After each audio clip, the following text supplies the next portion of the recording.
Bonjour les pépites. Parmi les documentaires proposés par Netflix actuellement et sur lequel je me suis précipité étant fan, il y a Quincy, un film biographique de 2 heures sur la vie d'une de mes icônes de la musique, Quincy Jones. Alors mon avis sur ce doc, juste après le générique. Alors tout d'abord, qui est Quincy Jones ? C'est à l'origine un gamin qui grandit dans des conditions difficiles, avec une mère atteinte de maladie mentale, un père absent et dans un Chicago des années 30 peuplé de gangs mafieux. Il s'en sort en apprenant la musique, en jouant de plusieurs instruments, dont la trompette, jouant dans des clubs et séduisant par son talent des maîtres du jazz qui le font travailler et le font évoluer.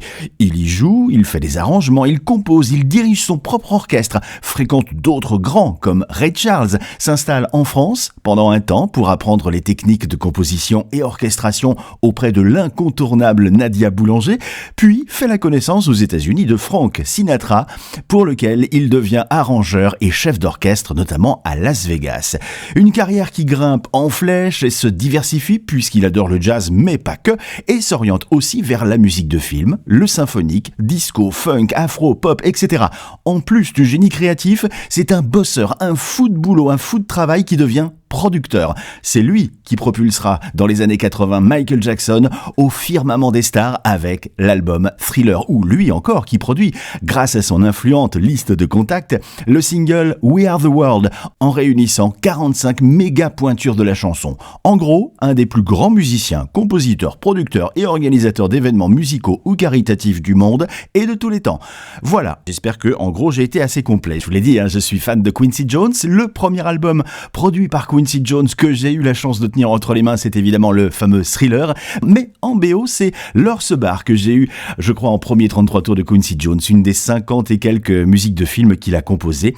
En 45 tours, un de mes 45 tours fétiches les plus écoutés en boucle, c'est Appelez-moi Monsieur Tibbs, un film avec Sidney Poitier, ou encore Dollars avec Warren Beatty et Goldie Hawn, ou encore également Lord McKenna, un western avec Gregory Peck, Omar Sharif, Telly Savalas, et une chanson version française interprétée par Johnny Hallyday. Et à la télé, ma génération a découvert L'Homme de Fer avec son fameux générique jazzy, ou encore Le Prince de Bel-Air, série produite par Quincy Jones et qui a fait exploser la carrière de Will Smith. Quincy Jones et sa bossa nova, reprise maintes et maintes fois, notamment par Mike Myers avec son personnage Austin Powers, Groovy Baby, et ses titres Gula Matari, Sanford & Sons ou encore Summer in the City que je vous invite à découvrir. Autant de chefs-d'œuvre groovy que j'écoute depuis des années bien fort en voiture. Alors je ne peux pas être objectif évidemment en parlant de Quincy Jones, c'est un génie qui me fait rêver depuis longtemps, mais là où je peux être objectif, c'est concernant le documentaire. Pas évident d'ailleurs de faire un doc sur un tel monument vivant.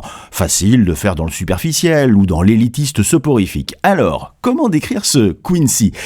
Tout d'abord, découvrir Quincy Jones, celui que beaucoup surnomment Q, au plus près de chez lui, en studio, en voiture, au cours de ses nombreux voyages, invité pour des concerts ou des événements, parfois filmé et interviewé par ses proches, raconté par lui-même en voix off ou des voix d'archives, ça donne le smile, un plaisir énorme. Ensuite, on découvre sa vie. Depuis son enfance, ses débuts dans la musique, son ascension, ses rencontres artistiques, ses amours, ses engagements contre les inégalités raciales grâce à la musique, et on se dit « Wow !»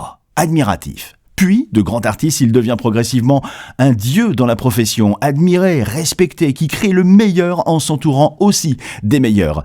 Un dieu qui a aussi ses faiblesses. Et ça, on le voit dans le documentaire, des faiblesses, des ennuis de santé qui ont parfois failli le tuer, ses regrets de ne pas avoir été plus présent aussi près de sa famille, ce qui contribue à des séparations. Enfin, c'est le mot qui me reste pendant et après le visionnage de ce film Quincy, c'est le mot touchant.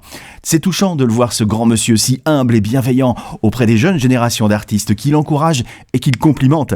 Touchant de le voir, certes bien entouré de ses proches, mais fatigué par l'âge, et de le voir lui-même triste de voir tous ses grands amis et légendes de la musique partis les uns après les autres. Mention particulière à Ray Charles, son grand frère artistique, qui rend hommage d'ailleurs en chanson à Quincy, son ami.